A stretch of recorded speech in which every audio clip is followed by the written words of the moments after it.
Hey everybody, Donkey Storm here, and today I wanted to talk to you guys about the Kyrian Shaman, which is taking the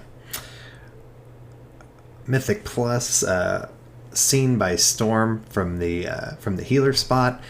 So I have the front page of Raider.io up here, and you'll see as I scroll through here a little bit less pink than we're used to seeing because we have our boy Thanner here. And his group just killing it and taking all the top timed runs, world first plus 29s in Necrotic Wake and Plaguefall. They had the world first 28 recently as well. And I mean, we're so used to seeing Holy Paladins lately that it's very refreshing to see a different healer on top. So I wanted to talk to you guys about the Kyrian Shaman, what makes it so good. This is not going to be a full-on guide, more like just give you guys an idea of what makes this class so fun to play, why it's moving up in the ranks and becoming maybe threatening for that top spot against Holy Paladin for the best Mythic Plus healer. So the thing that's making Kyrian Resto so good right now is the ability Vesper Totem. So let's get over here to some AoE dummies and let's test this out. So Vesper Totem summons a totem at the location of the target. Your next 3 damage spells or abilities will cause the totem to radiate 1527 arcane damage up to 6 enemies near the totem, and your next 3 healing spells will heal up to 6 allies near the totem for 1668. So basically you drop this totem and it's got 3 damage charges and 3 healing charges. So as you can see, I've dropped it in this AoE pack. If I cast 1, 2, and 3 damaging abilities, every time I cast one, a little pulse goes off. That's damage.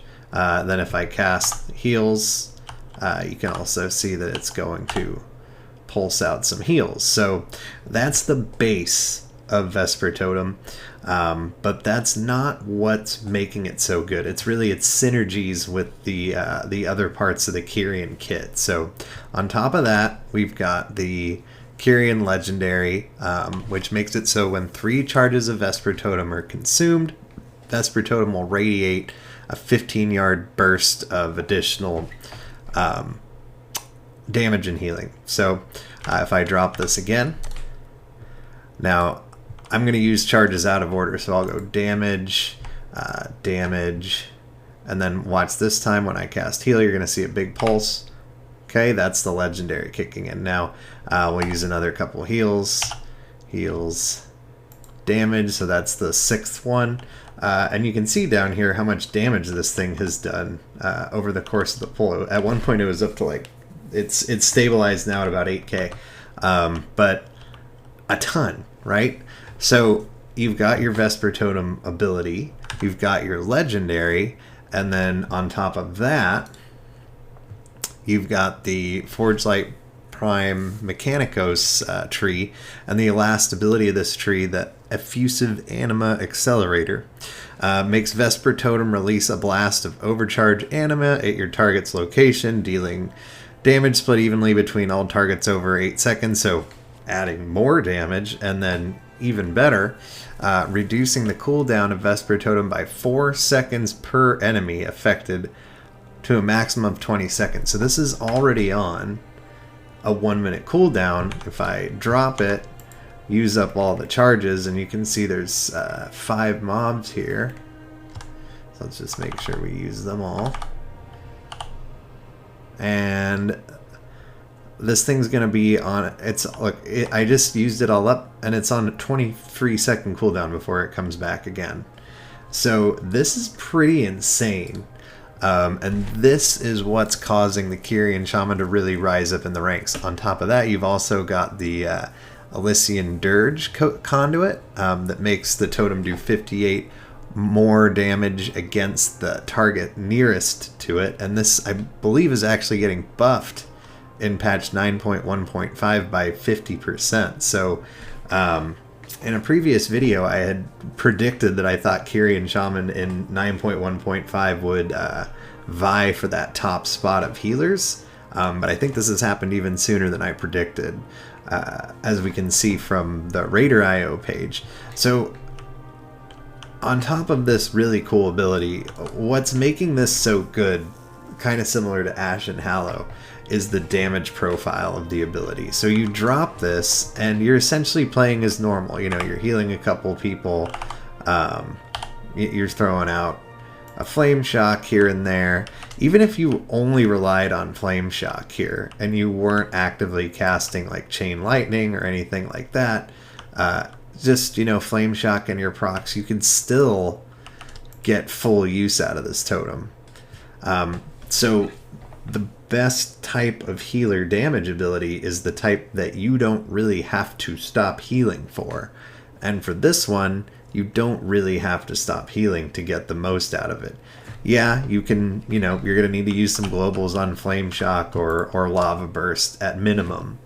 But it's very unintrusive to your healing rotation at large. So that's why this is so good. Not only that it does a lot of damage, but that you can heal while doing that damage, which is a very rare thing. Now, I can already tell you that on my baby shaman here that's only like 230 eye level, I'm almost doubling what my 249 holy priest with you know, full domination shards and everything does damage wise in a dungeon, which is pretty insane, because it's honestly a lot easier to do than trying to do damage on my priest. So I've been getting into this class pretty heavily, and I think it's going to continue to vie for that top healing spot,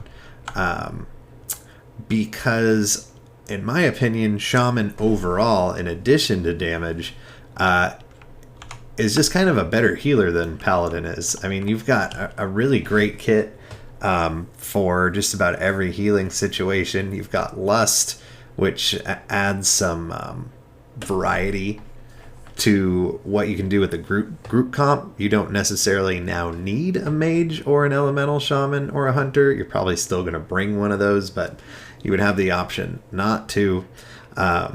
You've just got a lot in your kit,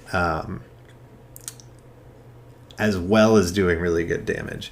The only, I think, thing that Ashen Hallow probably still has over this ability is it's pretty mediocre on single target, as you'll see here.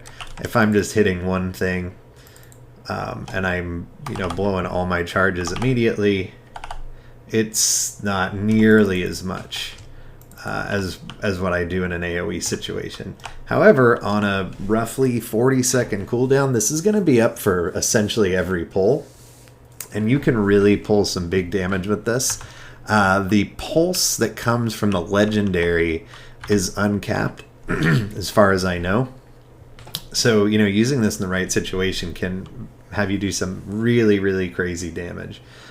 So if you're looking for a new healing class to play, or maybe thinking of starting a new healing alt, I'm going to highly recommend the Kyrian Shaman. I think you're going to see them climbing the ranks. I wouldn't be surprised if they take over the top spot. It's a little early to say that they've done that already, being that we're talking about one guy here and one group. And I don't know if that's reflected on like the second page here. Yeah, still literally one guy that's like carrying this spec to the top. But anyway, it's a lot of fun. It's really good. I think if you're a person who does maybe less coordinated groups or pugs, this style of play is a lot more flexible. You don't have to completely play around it. You just drop it in the middle of a group every pull, cast a couple damaging abilities, heal like normal, and bam, there's this huge amount of damage. So I think in the coming weeks, as I get more comfortable and have a chance to gear this guy up, we'll do a traditional Kyrian Shaman Mythic Plus guide. But I just wanted to give you guys a little idea of why this spec and covenant combo is rising through the ranks. So hope you guys enjoyed this video. Leave a comment or like, and if you want to see more, throw me a sub, and I will see you guys next time.